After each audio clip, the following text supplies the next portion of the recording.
제35장 돛대 꼭대기. 선원들이 교대로 돛대 꼭대기에 올라가 망을 보게 되었는데 나한테 처음으로 차례가 돌아온 것은 날씨가 비교적 화창한 때였다. 미국의 포경선은 목적지인 어장에 도착하려면 15,000마일이 넘는 거리를 항해해야 할 때도 있었지만 대부분 항구를 떠나자마자 돛대 꼭대기에 망군을 배치해둔다. 3년이나 4년 또는 5년 동안 항해한 뒤 고국으로 돌아오고 있을 때에도 배 안에 빈 기름통이 하나라도 있으면 마지막까지 돛대 꼭대기에 망군을 두어 그 돛대가 항구에 정박해 있는 배들의 돛대 사이로 들어가기 전에는 고래를 한 마리라도 더 잡을 수 있다는 희망을 버리지 않는다.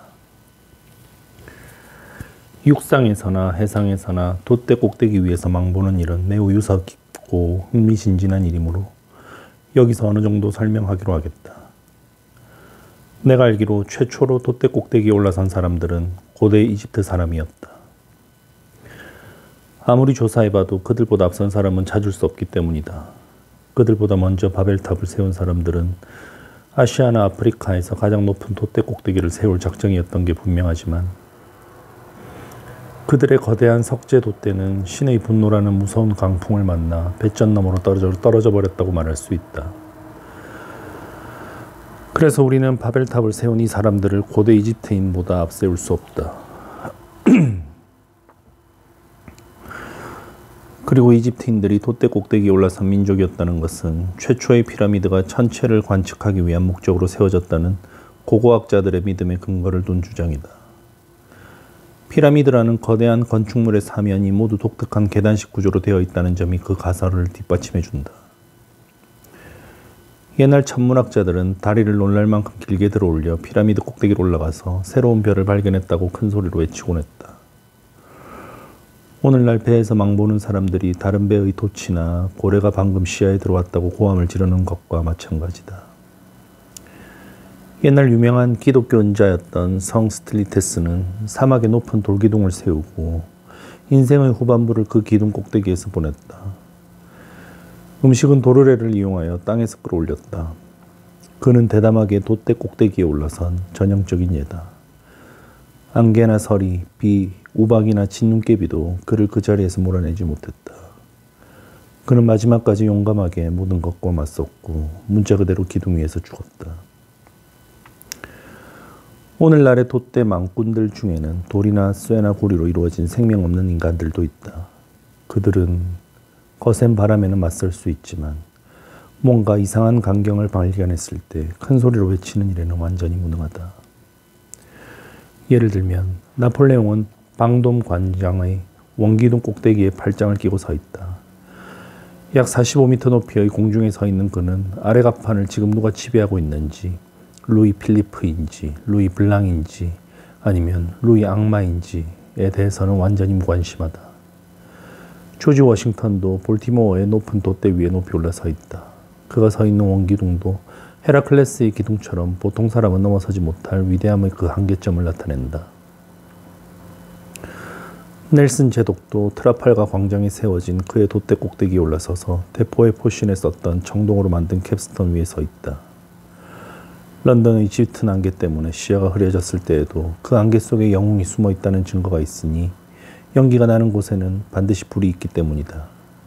하지만 위대한 워싱턴도 나폴레옹도 넬슨도 밑에서 소리쳐 부르는 소리에는 응답하지 않을 것이다.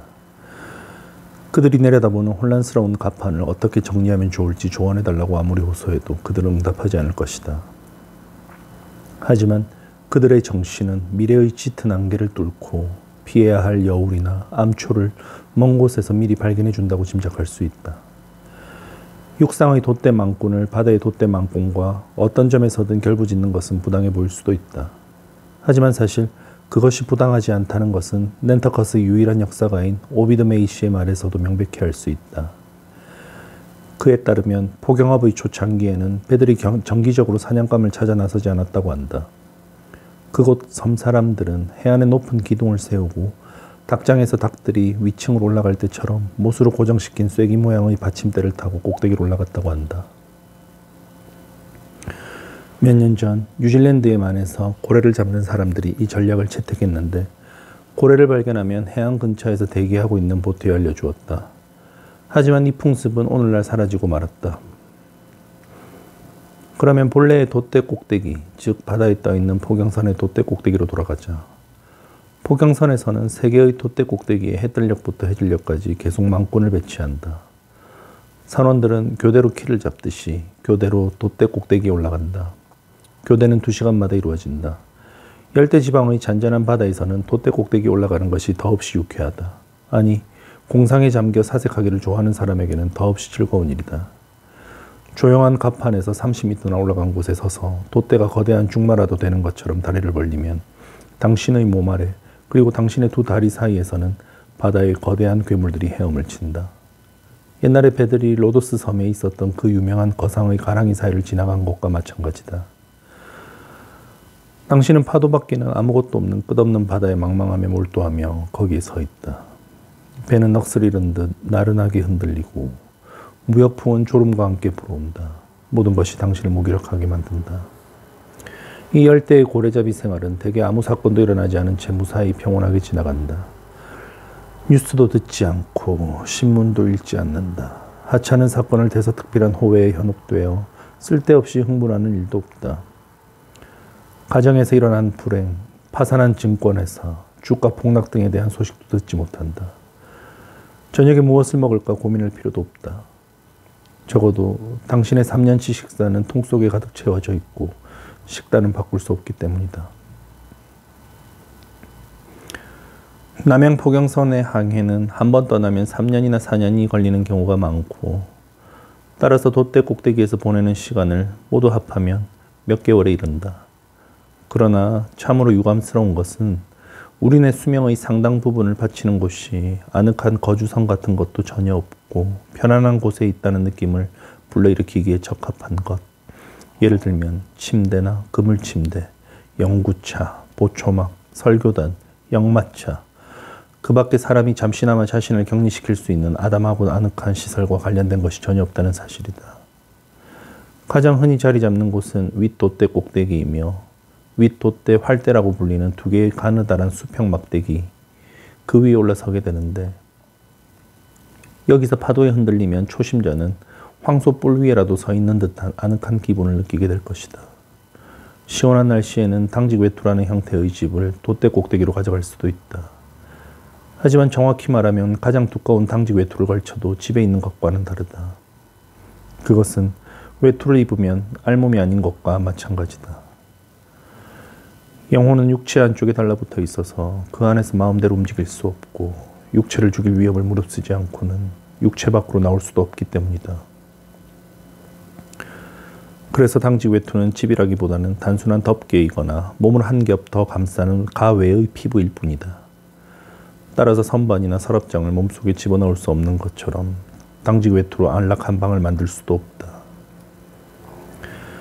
이 점과 관련하여 유감스러운 것은 그린란드 포경선에는 까마귀 둥지라고 불리는 부럽기 짝이 없는 작은 텐트나 난간이 마련되어 있어서 얼어붙은 바다의 혹독한 날씨를 막아주지만 남양 포경선의 돛대 꼭대기에는 그런 시설이 갖추어져 있지 않다는 점이다. 슬리트 선장이 저술한 빙산을 누비는 항해 그린란드 고래를 찾아서 그리고 그린란드에서 사라진 아이슬란드 식민지를 재발견하기 위하여 라는 책을 보면 그 선장의 훌륭한 포경선 글레이셔호의 돛대 당번들은 당시 갓 발명된 까마귀 둥지에 대해 매력적이고 자세한 설명을 듣는다. 슬리트 선장은 자신의 명예를 위해 그것을 슬리트의 까마귀 둥지라고 불렀는데 그 자신이 최초의 발명가이자 특허권자이므로 터무니없거나 우스꽝스러운 노릇이 아니다. 우리가 자식들에게 우리 자신의 이름을 붙여준다면 우리는 자식의 발명가이자 특허권자이기 때문에 그와 마찬가지로 우리가 어떤 새로운 장치를 만든다면 거기에 우리 자신의 이름을 붙이는 것은 당연한 일이다. 슬리트의 까마귀 둥지는 모양이 커다란 통이나 파이프와 비슷하다. 하지만 위가 벌어져 있고 강풍이 불 때 머리를 피할 수 있도록 이동식 칸막이가 설치되어 있다.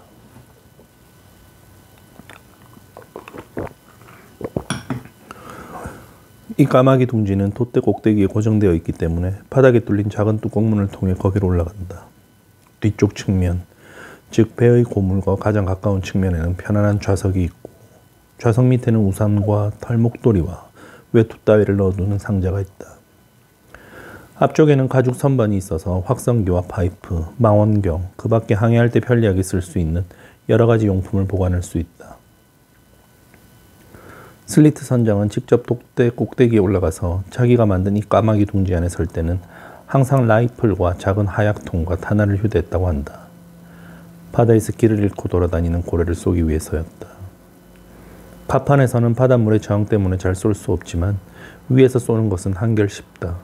슬리트 선장이 까마귀 둥지의 편리한 점에 대해 자세히 설명한 것은 거기에 대한 애착 때문에 좋아서 한 일이 분명하다. 그는 이 설비의 대부분을 자세히 설명하고 모든 나침반 좌석에 발생하는 국지적 인력으로 말미암은 오차를 상쇄하기 위해 이 까마귀 둥지에 보관해둔 작은 나침반으로 실험할 내용을 매우 과학적으로 설명한다. 그 오차는 배에 있는 쇠붙이의 수평적 근접성에 기인하는데 글레이셔호의 경우에는 아마 선원들 가운데 대장장이 출신이 많았기 때문일 것이다. 슬리트 선장은 이 점에서 매우 신중하고 과학적이지만 그리고 나침반 편차와 방위 나침 관측과 군사 오차 따위를 배우긴 했지만 심오하고 매력적인 명상에 몰두하기보다는 오히려 그의 까마귀 둥지 안쪽 손이 쉽게 닿을 수 있는 곳에 교묘히 감추어둔 술병, 언제나 원래대로 가득 채워두는 그 술병에 마음이 끌리지 않은 적은 별로 없었다는 것을 선장 자신이 잘 알고 있었다. 대체로 나는 용감하고 정직하고 박식한 선장에게 경의와 찬사를 보내지만 손에는 벙어리 장갑을 끼고 머리에는 방한물을 쓰고 북극에서 그리 멀지 않은 그 까마귀 둥지에서 수학을 공부하는 동안 그 술병은 그에게 위안을 주는 충실한 친구였을 게 분명한데도 그가 그것을 그렇게 철저히 무시하는 것은 좋게 생각하지 않는다. 하지만 남양에서 고래를 잡는 우리가 그린란드에서 고래를 잡는 슬리트 선장이나 그의 선원들처럼 높은 곳에 아늑하게 자리를 잡지는 못한다 해도 우리가 주로 항해하는 매력적인 바다가 북극해와는 대조적으로 잔잔하다는 것이 그 불리함을 대부분 상쇄해준다. 나는 느긋하게 삭구로 올라가다가 도중에 잠시 쉬면서 퀴케거나 비번인데도 그곳에 나와 있는 동료들과 잡담을 나누곤 했다. 그런 다음 좀 더 위로 올라가 윗돛대 활대에 다리 하나를 걸쳐놓고 바다 목장을 한번 둘러본 뒤에야 드디어 내 최종 목적지로 올라갔다. 여기서 솔직하게 자백하자면 나는 사실 변변치 못한 망꾼이었다. 마음속에서 우주의 문제가 맴돌고 있는데 더구나 온갖 상념을 일으키는 그런 높이에 나 혼자 남겨진 상태에서 어떻게 내가 눈을 부릅뜨고 끊임없이 주위를 살피라 그리고 즉시 알리라는 포경선의 작업 규정을 준수할 수 있겠는가. 이 자리에서 낸터컷의 선주 여러분에게 진심으로 충고하겠다. 경계가 무엇보다 중요한 포경업에 이마가 좁고 눈이 움푹 들어간 젊은이를 채용하는 것을 조심하기 바란다. 그런 젊은이는 시도 때도 없이 명상에 잠기기 일쑤고 바우디치의 항해술 대신 플라톤의 파이돈을 머릿속에 넣고 배를 탄다. 이런 자들은 조심해야 한다. 고래를 죽일 수 있으려면 우선 고래를 보아야 한다. 눈이 움푹 들어간 젊은 플라톤주의자는 세계를 10바퀴나 돌아도 고래 기름을 한 통도 보태주지 못할 것이다. 이런 충고는 괜히 해보는 소리가 아니다. 요즘 포경업계는 낭만적이고 우울하며 넉나간 젊은이들, 지상의 괴로운 걱정거리에 진저리가 나고 타르와 고래지방 속에서 정취를 찾는 얼빠진 젊은이들의 피난처가 되고 있기 때문이다. 불운과 시리에 빠져 쓸쓸한 포경선의 돛대 위에 앉아서 슬픔의 넋두리를 읊고 있는 차일드 헤럴드가 적지 않은 것이다. 계속 굽이쳐라. 깊고 검푸른 바다여 굽이쳐라. 수많은 배들이 고래기름을 찾아 그대 위를 헛되이 달린다. 이런 배의 선장들은 그 얼빠진 젊은 철학자들을 질책하거나 항해에 충분한 흥미를 느끼지 않는다고 꾸짖거나 명예에 대한 야심도 없어졌으니 속으로는 차라리 고래가 보이지 않기를 바라고 있지 않느냐고 넌지시 속내를 떠보기도 한다. 하지만 다 소용없는 일이다. 이들 젊은 플라톤주의자들은 시력이 약해서 먼 곳을 볼 수 없으니 그렇다면 시신경을 혹사해 본들 무슨 소용이 있겠는가. 그들은 오페라를 구경하러 가면서 오페라 안경을 집에 두고 나온 꼴이다. 어떤 작살잡이가 그런 젊은이들 가운데 한 녀석에게 말한 적이 있다. 야, 원숭이 같은 녀석아. 우리는 벌써 3년 동안 힘든 항해를 계속했는데 네 녀석은 아직 고래를 한 마리도 발견하지 못했어. 네 놈이 돛대 위에 올라가면 암탉에 이빨이 없는 것처럼 고래가 사라져버린단 말이다.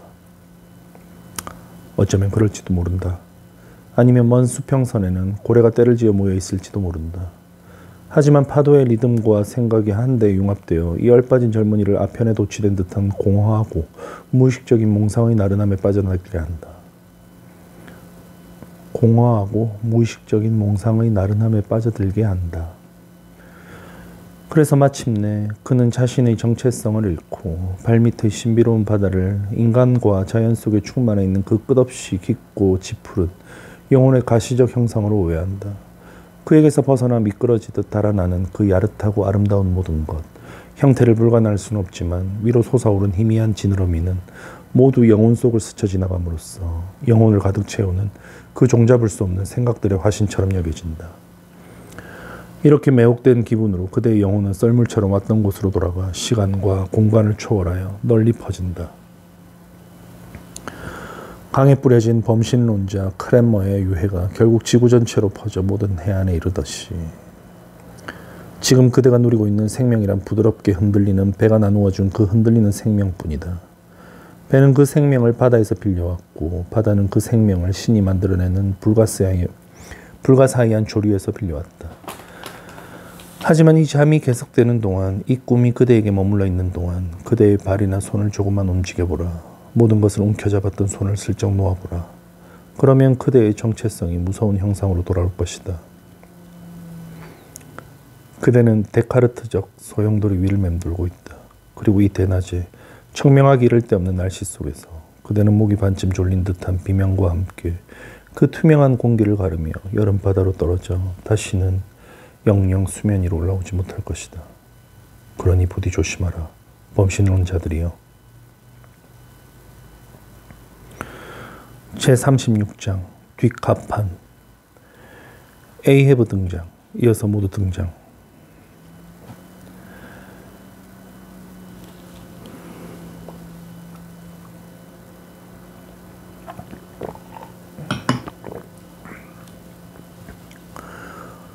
파이프 사건이 있은 지 얼마 되지 않은 어느 날 아침 식사가 끝나자마자 에이헤브가 여느 때처럼 선실 승강구를 통해 가판으로 올라왔다. 시골 신사들이 아침 식사가 끝나면 정원을 몇 바퀴 돌듯이 그 시간에는 선장들도 대개 가판을 삿째간다. 곧이어 그가 늘 가는 길을 따라 가판을 돌자 고래뼈 다리를 규칙적으로 내딛는 소리가 들렸다. 그의 걸음걸이에 익숙해진 널빤지 전체에 그 독특한 걸음이 남긴 자국이 움푹 패여 있어서 마치 지질학적인 암석처럼 보였다. 박고랑 같은 깊은 주름살과 움푹 팬 자국이 있는 에이헤브의 인물을 보았다면 거기에서도 훨씬 야릇한 잠들지 않고 늘 돌아다니는 그의 상념이 남긴 발자국을 볼 수 있을 것이다. 하지만 문제의 그날 아침 그의 신경질적인 발걸음은 가판에 더 깊은 자국을 남겼고 이마에 움푹 팬 자국들도 여느 때보다 더 깊이 보였다. 에이헤브는 그렇게 생각에 사로잡혀 있어서 주도 때와 나침반 가대에서 규칙적으로 방향을 돌릴 때마다 마음속에서는 생각도 같이 돌고 그가 걸으면 생각도 같이 걷는 것이 눈에 보일 정도였다. 그 생각은 그를 완전히 사로잡고 있어서 겉으로 나타난 모든 움직임을 만들어내는 내면의 거푸집처럼 보였다. 영감을 보았나 플래스크? 스터브가 속삭였다. 머릿속에 있는 병아리가 껍데기를 쪼고 있어. 이제 곧 뛰쳐나올 거야. 몇 시간이 지났다. 에이헤브는 선실로 돌아가 있다가 이윽고 다시 가판에 나와서 여전히 결의에 찬 표정으로 가판을 거닐었다. 저물녘이 가까워졌다. 그는 갑자기 뱃전 옆에 멈춰 서더니 뼈다리를 회전축 구멍에 집어넣고 한 손으로 돛대밧줄 움켜잡고는 모든 선원을 고물 쪽에 집합시키라고 스타벅에게 지시했다. 선장님, 비상사태가 아니면 항해 중에는 거의 또는 절대로 내려지지 않는 이 명령에 놀라서 항해사가 소리쳤다. 전원 고물에 집합시켜. 에이헤브가 대포리 말했다. 거기 돛대 꼭대기 아래로 내려와. 모든 선원이 모여서 호기심과 불안감이 뒤섞인 얼굴로 선장을 바라보았다. 선장은 폭풍우가 다가오고 있을 때 바람이 불어오는 쪽 수평선처럼 보였기 때문이다. 에이헤브는 뱃전 너머의 바다를 재빨리 바라보고 선원들을 둘러본 뒤 구멍에서 의족을 빼내고는 가까이 아무도 없는 것처럼 무거운 걸음으로 가판을 거닐기 시작했다. 고개를 숙이고 무저를 푹 눌러쓴 채 무슨 영문인지 궁금해하는 선원들의 수군거림에는 전혀 관심을 두지 않고 계속 가판을 거닐기만 했다. 참다 못한 스터브가 옆에 있는 플래스크에게 에이헤브는 걷는 재주를 보여주려고 선원들을 집합시킨 모양이라고 조심스럽게 속삭였다. 하지만 이런 상태는 오래가지 않았다. 에이헤브는 갑자기 격렬하게 걸음을 멈추고 소리쳤다. 고래를 보면 어떻게 하나? 소리를 지릅니다. 20명가량의 목소리가 일제히 대답했다. 좋아. 에이헤브는 자신의 예기치 않은 질문이 자석 같은 효과를 발휘하여 그들에게 생기를 불어넣은 것을 보고 만족스럽게 외쳤다. 그럼 그 다음엔 어떻게 하지? 보트를 내려서 뒤쫓습니다. 보트는 어떤 기분으로 졌나? 고래를 죽이느냐? 보트에 구멍이 났느냐? 선원들이 외칠 때마다 노인의 표정은 점점 더 묘하고 격렬한 기쁨과 만족감을 드러냈다. 한편 선원들은 이상한 듯이 서로를 바라보기 시작했다. 아무 의미도 없어 보이는 질문에 그들 자신도 그렇게 흥분하여 대답한 데 스스로 놀라고 있는 듯했다.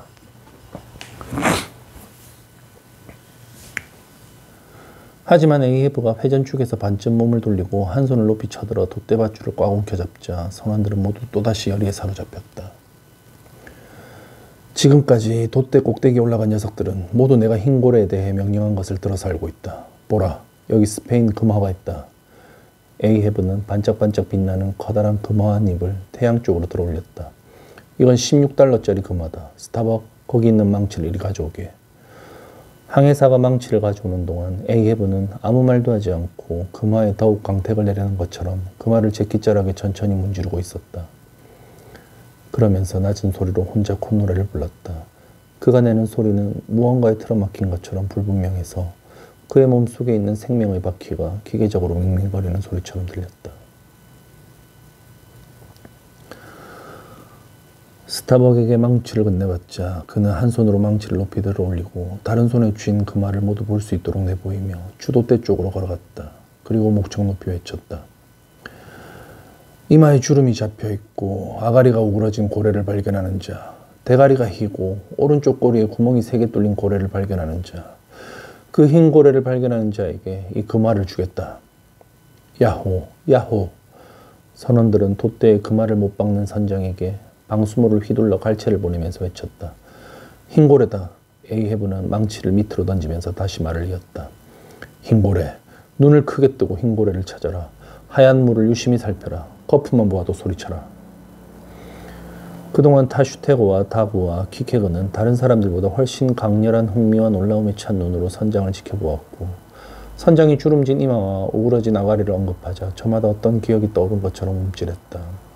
선장님, 타슈테고가 말했다. 그 흰 고래는 모비딕이라는 놈과 같은 놈이 분명합니다. 모비딕? 에이헤브가 소리쳤다. 그럼 자네는 그 흰 고래를 알고 있나? 물속으로 들어가기 전에 꼬리를 좀 묘하게 놀리지 않습니까? 게이헤드 출신인 타슈테고가 신장하게 말했다. 물을 내뿜는 것도 유별나죠. 다구가 말했다. 향유고래치고는 무성한 덤불처럼 넓게 퍼지고 게다가 굉장히 빠르지 않나요? 그리고 하나, 둘, 셋, 쇠가 아주 많아. 퀴케그가 외쳤다. 모두 비틀려 있어. 이렇게. 퀴케그는 적당한 낱말을 찾으면서 더듬더듬 말하고 병마개를 뽑듯이 손을 빙글빙글 돌렸다. 이렇게. 마개뽑이. 에이헤브가 외쳤다. 그래, 퀴케그. 그 녀석 몽뚱이에 박힌 작살들은 모두 마개뽑이처럼 비틀려 있다. 그래, 다구. 그 녀석의 물보라는 곡식가리처럼 크고 해마다 양털을 깎은 뒤 수북이 쌓여놓은 낸터컷 양털처럼 하였다. 그래, 타슈테고. 녀석은 돌풍에 찢어진 삼각도처럼 꼬리를 흔들지. 제기랄. 자네들이 본 녀석이 바로 모비딕이다. 모비딕이야.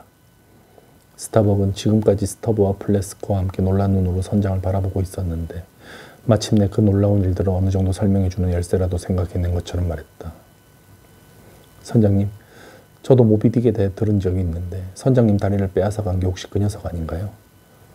누가 그따위 얘기를 하던가. 에이헤브는 목소리를 높여 말하고 나서 한숨을 내쉬고는 말을 이었다. 그래, 스타벅. 그리고 모두 잘 들어주길 바란다. 내 돛대를 앗아간 녀석은 바로 모비딕이었다. 그리고 내가 지금 의지하고 서 있는 이 죽은 다리를 가져다 준 놈도 잠깐만요. 왜 이러지?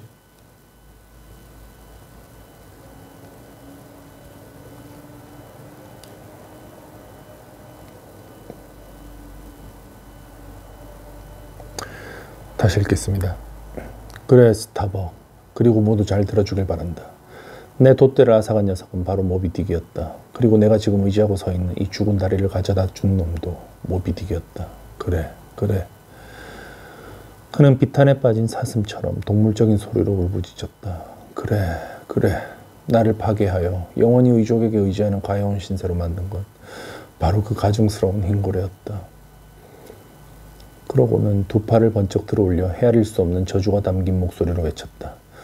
그래, 그래. 나는 희망봉을 돌고 홍고지를 돌고 노르웨이 앞바다의 소용돌이를 돌고 지옥의 불길을 돌아서라도 놈을 추적하겠다. 그 놈을 잡기 전에는 절대로 포기하지 않는다.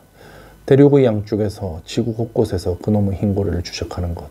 그 놈이 검은 피를 내뿜고 지느러미를 맥없이 늘어뜨릴 때까지 추적하는 것.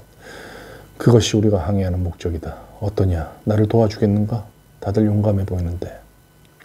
옳소, 옳소. 작살잡이들과 선원들은 흥분한 노인에게 달려가면서 외쳤다. 날카로운 눈으로 흰 고래를 찾자. 날카로운 작살로 모비딕을 찌르자. 고맙다. 고마워. 선장의 목소리에는 흐느낌과 고함 소리가 반씩 섞여 있는 것 같았다. 급사, 가서 술을 잔뜩 가져와라. 그런데 스타벅, 자네는 어째서 그렇게 우울한 표정을 짓고 있나? 자네는 흰 고래를 쫓지 않을 텐가? 모비딕과 싸우지 않을 거야? 선장님, 저는 모비딕의 우그러진 아가리도 죽음의 신의 아가리라도 겁나지 않습니다. 그 대결이 우리 방식에 따라 정당하게만 이루어진다면 말입니다. 하지만 저는 고래를 잡으러 왔지 선장님의 원수를 갚으러 온 것은 아닙니다. 복수에 성공한다 해도 고래 기름을 몇 통이나 얻을 수 있겠습니까? 선장님의 복수는 우리 낸터커 시장에서는 그다지 큰 돈벌이가 되지 못할 겁니다. 낸터커 시장이라고? 이리 가까이 와보게, 스타벅. 자네는 좀 더 낮은 층을 볼 필요가 있어. 돈을 모든 가치의 척도로 삼는다면, 그리고 회계사들이 이 지구를 계산대로 삼아 기니 금화를 1cm마다 하나씩 놓아서 지구를 둘러싸는 방법으로 계산했다면, 분명히 말하지만 내 복수는 거기에 막대한 프리미엄을 가져다 줄 만큼 가치가 있다고 생각한다. 영감이 가슴을 치고 있는걸. 스타브가 속삭였다. 왜 저러지? 소리는 요란하게 울리는데 왠지 공허하게 들려. 말 못하는 짐승한테 복수라니, 스타벅이 외쳤다. 그 고래는 단지 맹목적인 본능으로 공격했을 뿐인데 이건 미친 짓이에요. 말 못하는 짐승에게 원한을 품다니 천벌을 받게 될 겁니다. 다시 한번 말할 테니 잘 듣게. 자네는 좀 더 낮은 층을 볼 필요가 있어. 눈에 보이는 것은 모두 판지로 만든 가면일 뿐이야. 하지만 어떤 경우든, 특히 의심할 여지가 없는 진정한 행위를 하는 경우에는 그 엉터리 같은 가면 뒤에서 뭔가 이성으로 알지는 못하는, 그러나 합리적인 무엇이 얼굴을 내미는 법이야. 공격하려면 우선 그 가면을 뚫어야 해. 죄수가 감방벽을 뚫지 못하면 어떻게 바깥 세상으로 나올 수 있겠나. 내게는 그 흰 고래가 바로 내 코앞까지 닥쳐온 벽일세. 때로는 그 너머에 아무것도 없다는 생각이 들 때도 있어. 하지만 그게 어쨌다는 건가? 그 녀석은 나를 제멋대로 휘두르며 괴롭히고 있어. 나는 녀석한테서 잔인무도한 힘을 보고 그 힘을 더욱 붙돋는 헤아릴 수 없는 악의를 본다네. 내가 증오하는 건 바로 그 헤아릴 수 없는 존재야. 흰고래가 앞잡이든 주역이든 나는 그 증오를 녀석에게 터뜨릴 거야. 천벌이니 뭐니 하는 말은 하지 말게. 나를 모욕한다면 나는 태양이라도 공격하겠어. 태양이 나를 모욕할 수 있다면 나도 태양을 모욕할 수 있을 테니까. 질투가 만물을 지배하니까. 여기에는 항상 일종의 페어플레이가 존재하지. 하지만 그 페어플레이도 내 주인은 아닐세. 누가 나를 지배하겠나. 진리에는 한계가 없어. 눈을 돌려. 마귀가 노래 보는 것보다 더 참을 수 없는 건 멍청이 바라보는 눈길이야. 그래, 그래. 자네 얼굴이 붉어졌다, 바래졌다는군. 내 울화가 자네를 녹여서 분노로 타오르게 했어. 하지만 이보게 스타벅, 홧김에 내뱉은 말은 그 자체엔 책임이 없어. 홧김에 심한 말을 해도 그렇게 모욕으로 여겨지지 않을 때가 있지. 자네를 화나게 할 생각은 없어. 그만두세. 저것 봐. 저기 있는 터키 녀석의 얼룩덜룩한 황갈색 볼을 보라고. 태양이 그린 그림, 살아서 숨쉬는 그림이야. 살아있는 이교도 표범들, 분별도 없고 믿음도 없는 것들. 그저 느끼기만 할 뿐 그 메마른 삶에 어떤 이유도 찾지 않고 어떤 이유도 주지 않아. 이 배에 타고 있는 선원들, 고래에 대해서는 그들 모두 에게브를 지지하고 있지 않은가? 스타벅을 봐. 웃고 있네. 저기 칠레 녀석을 봐. 콧방귀를 끼고 있어. 스타벅. 다들 폭풍처럼 날뛰고 있는데 자네 혼자 어린 묘목처럼 그 한복판에 흔들림에 서 있을 수는 없어. 그게 뭐지? 잘 생각해보게. 지느러미 하나 찌르는 것을 도와달라는 거 아닌가. 스타벅에게는 그리 놀라운 묘기도 아니지. 앗갑한 선원들까지 작살의 날을 가려고 숫돌에 달려들었는데 낸터컷 최고의 작살잡이가 이까지 시시한 사냥에서 꽁무니를 빼진 않겠지. 아, 자네는 꼼짝도 못하게 되었어. 그렇군. 파도에 떠밀린 꼴이야. 말해. 어서 말하라니까. 그래. 자네의 침묵이 자네 생각을 말해주고 있군. 내 벌어진 콧구멍에서 무언가 튀어나왔고 녀석이 그것을 깊이 들이마셨어. 이젠 저 녀석도 내 편이야. 반란이라도 일으키지 않고는 나한테 반대할 수 없을 거야. 하나님이 나를 지켜주시기를, 우리 모두를 지켜주시기를. 스타벅이 낮은 소리로 중얼거렸다. 하지만 에이헤브는 1등 항해사의 마음을 사로잡아 묵인을 얻어낸 것이 기뻐서 그의 불길한 기도 소리를 듣지 못했다. 선창에서 들려오는 낮은 웃음소리도 듣지 못했고 바람이 불길하게 밧줄을 흔드는 소리도 돛들이 한순간 낙심한 것처럼 돛대에 부딪히며 펄럭이는 소리도 듣지 못했다. 내리깔았던 스타벅의 눈이 또다시 불굴의 생명력으로 빛났다. 지하의 웃음소리도 사라졌다. 바람은 계속 불었다.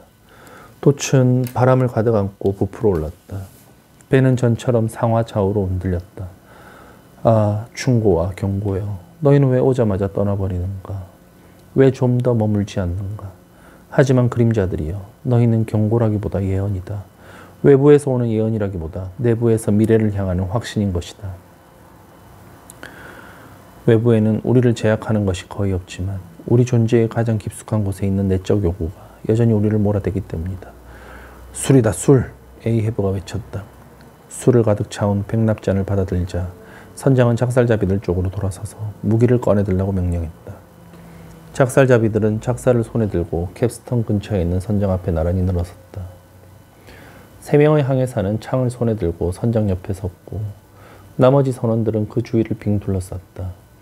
선장은 선원들을 한 사람씩 찌르는 듯한 눈초리로 살펴보면서 잠시 서 있었다. 선원들도 열띤 눈으로 선장의 눈과 마주쳤다. 초원의 늑대들이 이제 곧 무리의 선두에 서서 들소를 추적할 우두머리에 눈을 핏발선 눈으로 바라보는 것 같았다.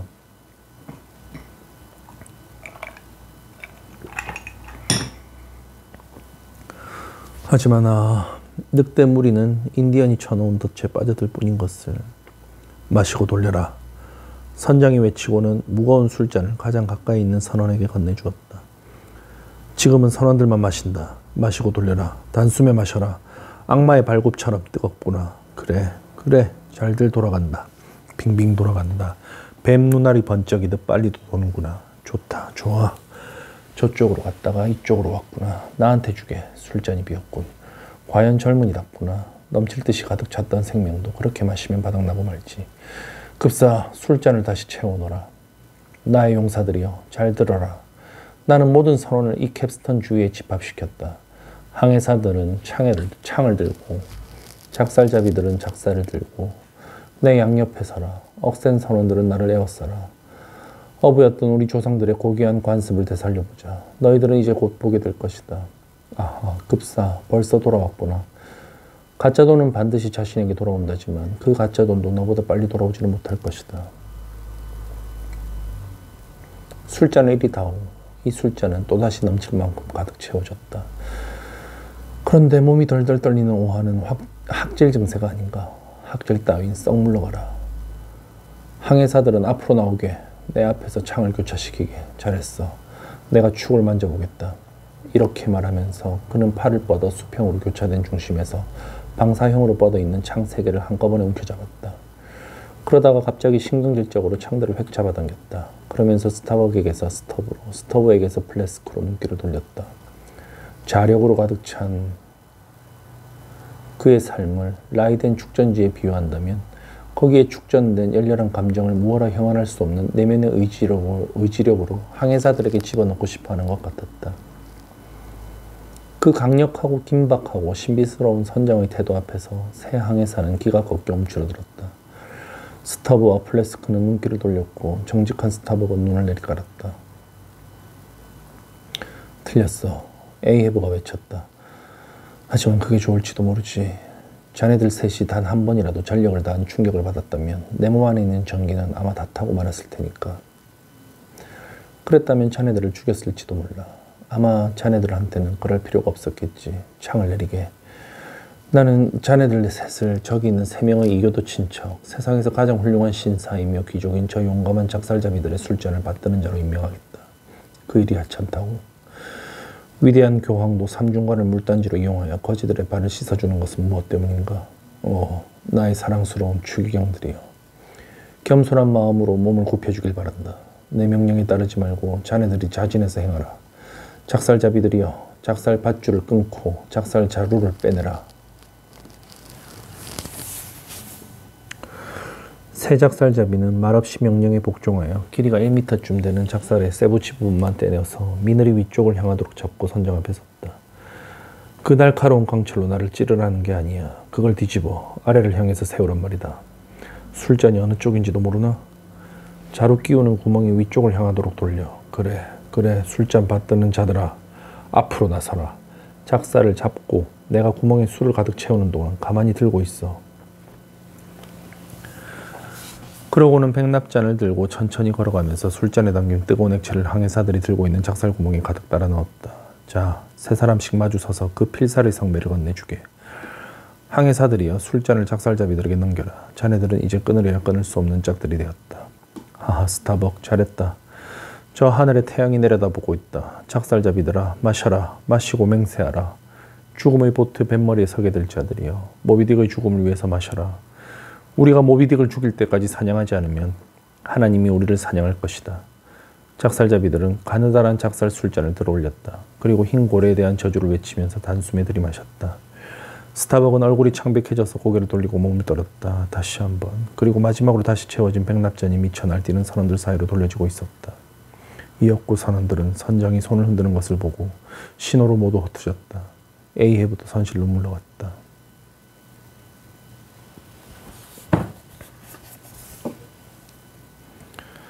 모비딕 36장까지 읽었습니다.